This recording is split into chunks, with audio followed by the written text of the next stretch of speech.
Yeah, boy. Look who's back. Back at CB Land. If you haven't noticed, get it right off my chest. Look at my lips. I trimmed them up because I was starting to eat my own mustache, but my beard's not big enough yet. And now I couldn't stop laughing for like 30 minutes in the mirror because I thought I had Tootsie Roll lips. I was just sitting there like, and then cracking up, laughing so hard. But anyway, and I'm wearing a ball cap. My wife wanted me to. She said it's a lot younger looking. So I thought, okay. Who do I got to show? But anyway, yeah, we're back at CB Land. It's a good day. It's a godly day. It's an awesome day. So today, while I have a chance, because tomorrow I'll be occupied building a lean-to for a veterinarian for a horse. It's gonna be nice. I thought about videotaping that, but I don't know. I don't think she's into that. I don't think she wants to be on tape. I don't think she, I just don't want her to be uncomfortable about it. So anyway, that's what I'll be doing tomorrow. I wanted to hold off on starting this video because I'll be doing only a part of it. And that video is, if you have not already deduced it from the title, we're gonna start putting in this wood burning furnace. Okay, let's go. But before I do that, in my beautiful double wide, because this is a double wide, it's just bricked up and it's on a foundation, a bricked foundation, CMU block actually. I just need to reinforce the flooring. Now it's got massive steel beams, but across the steel beams, the joists are wood, so, and I don't know, I think they're obviously 16 on center, but I'm not sure. Anyway, this furnace alone is 370 pounds. 370 pounds, not even including the mortar, because I got to build a hearth, which is tile, mortar, concrete, a little bit of wood to set it on. I mean, this is going to be like 500 pounds in this one area, so I thought, okay, no way. I have to go underneath and over-engineer this shit. I have to put in and support it. So we got some 4x4s. We got some scabs, or i.e. gusset plates, and some deck screws. And some 3-inch, I think it's, I don't remember, 12 penny? 16 penny. 16 penny nails. Yeah, framing nails. And we're gonna create something there. All right, probably, like I said, over-engineered, but I want this to be able to sit fat-ass Lizzo on, pretty much. Or an elephant, or, can't say that joke, that'd upset family. Anyway, but yeah, so let's get on with it, and let's go see the material I got. Well, we're gonna get to the material, just wanted to show you, look at this. So I did the numbers, right? I think it's like 250 or 260 cubic feet, right? Because usually a cord of wood is 4 by 4 by 8 feet. This is more like 4 feet tall, close to 5, and then it's like 5 feet wide.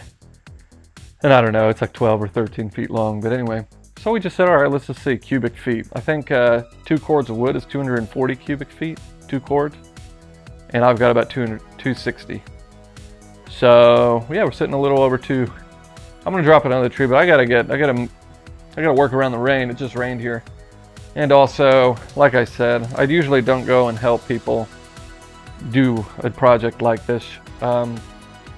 She insists she pays me, but she's such a sweetheart. She's been helping us and giving us random things. Just the saddles, this is who I'm doing it for.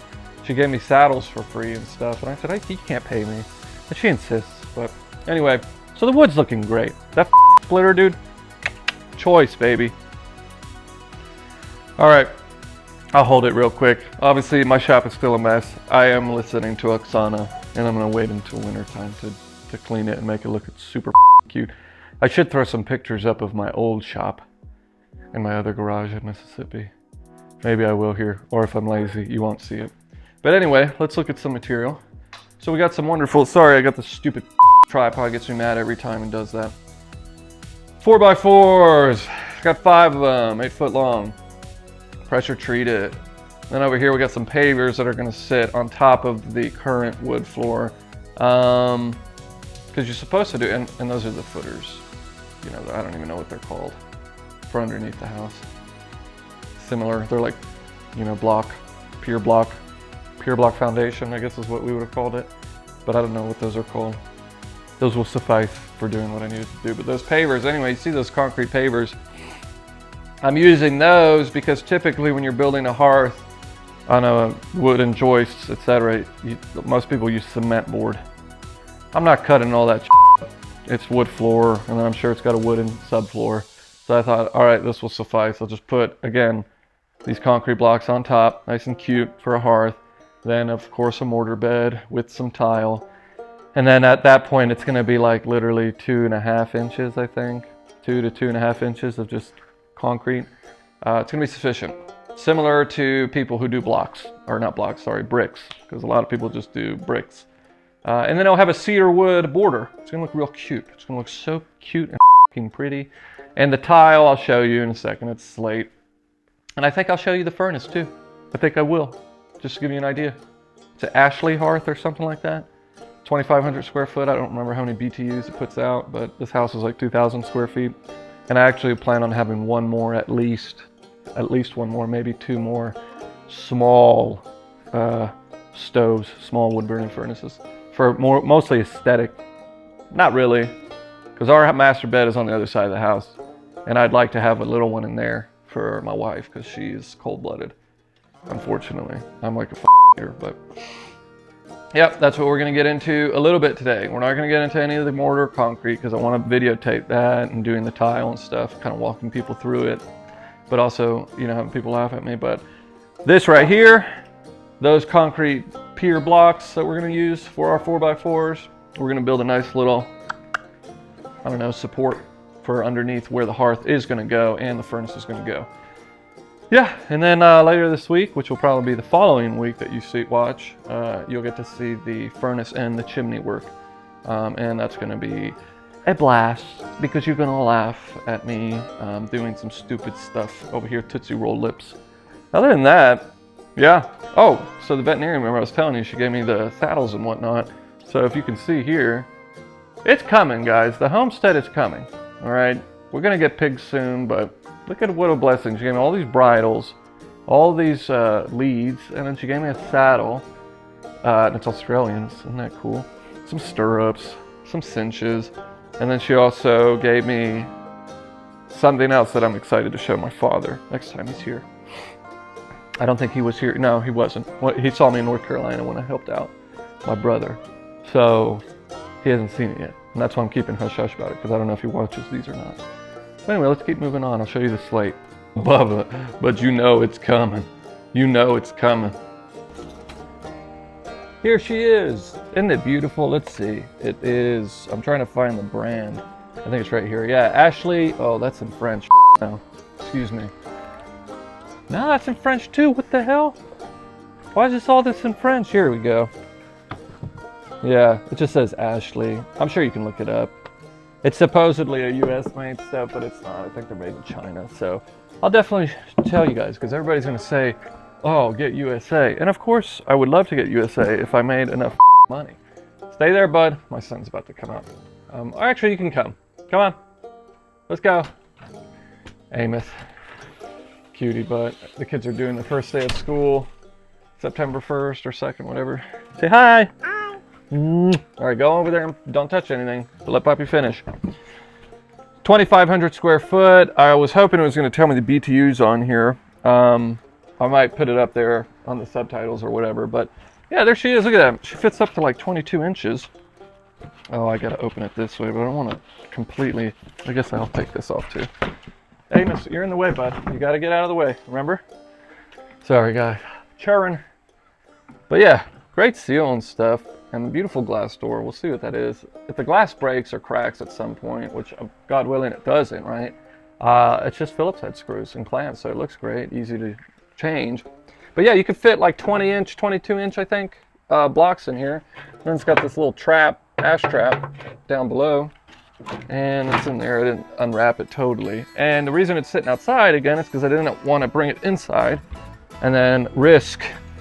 We got nice tight seal. And then risk it, you know, making the floor sag or whatever, even though it wouldn't be too long. I'm just that type of guy. So I've kept it out here wrapped just like this.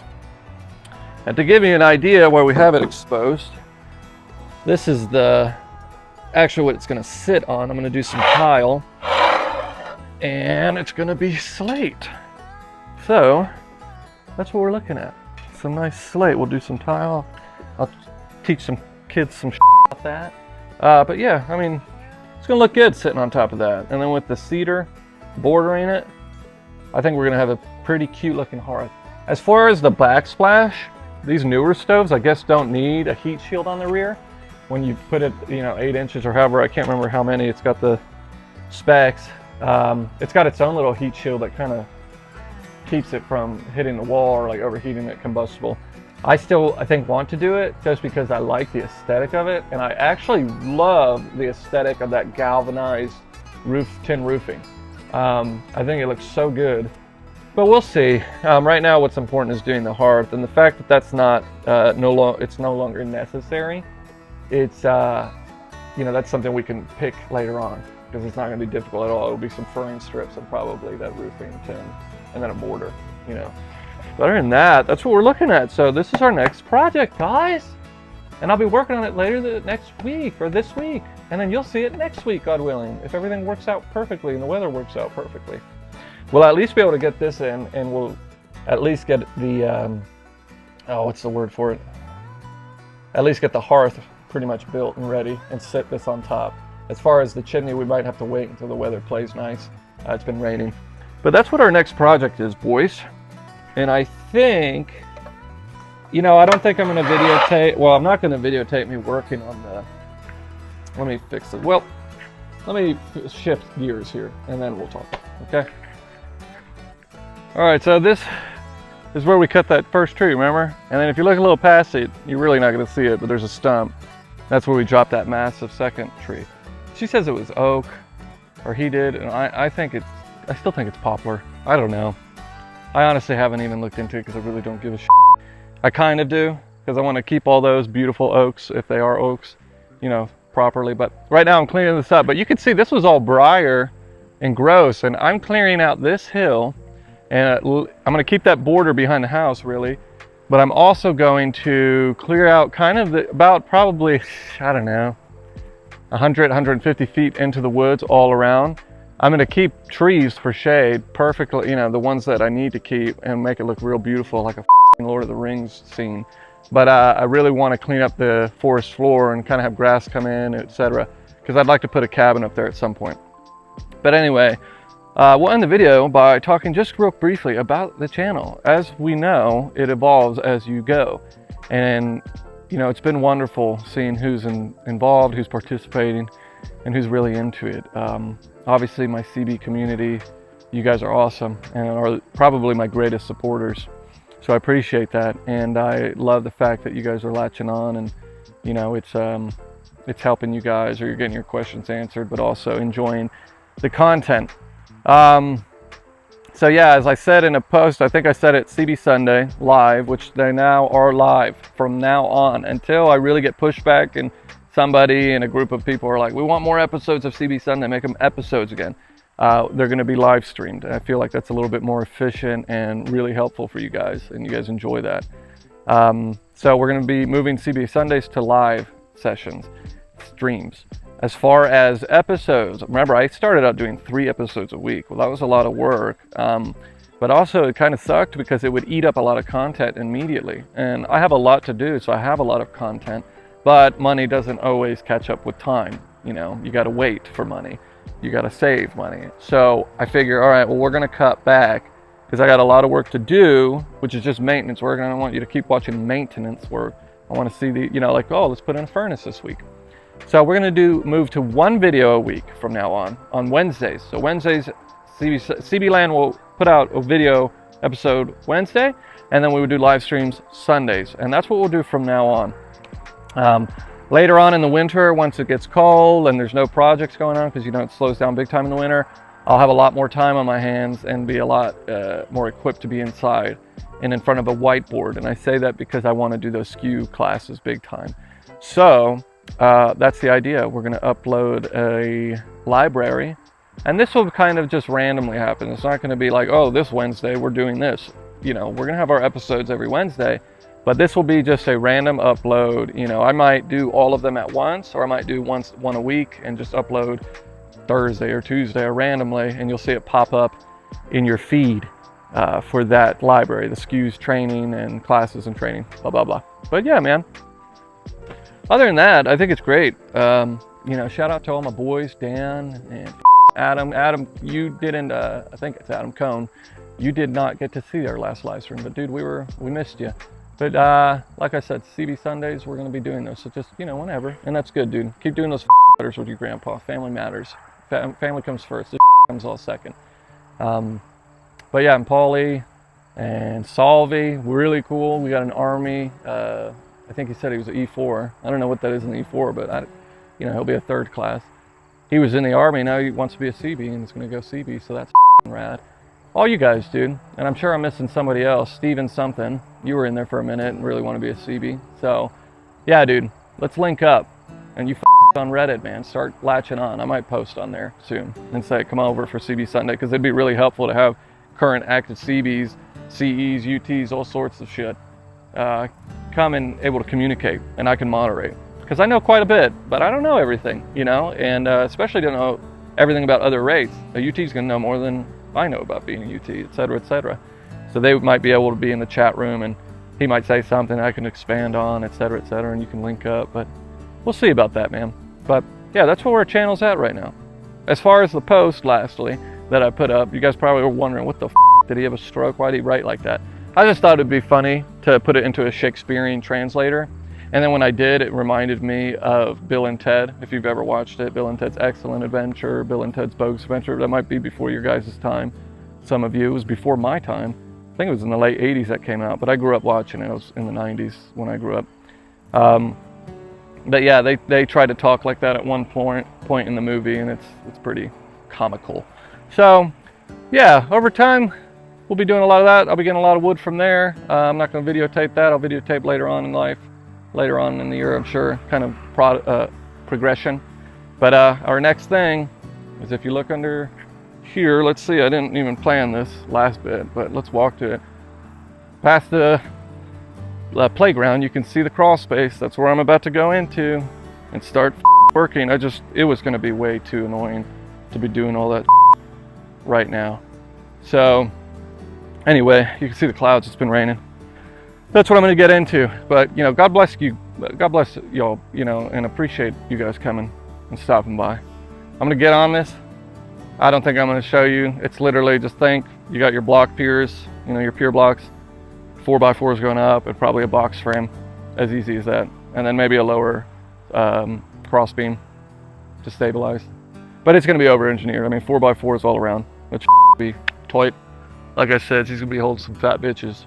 Not really, just well, yeah, I guess, if you consider that furnace a fat bitch, but. All right, well, have a phenomenal week, and I'll see you on CB Sunday.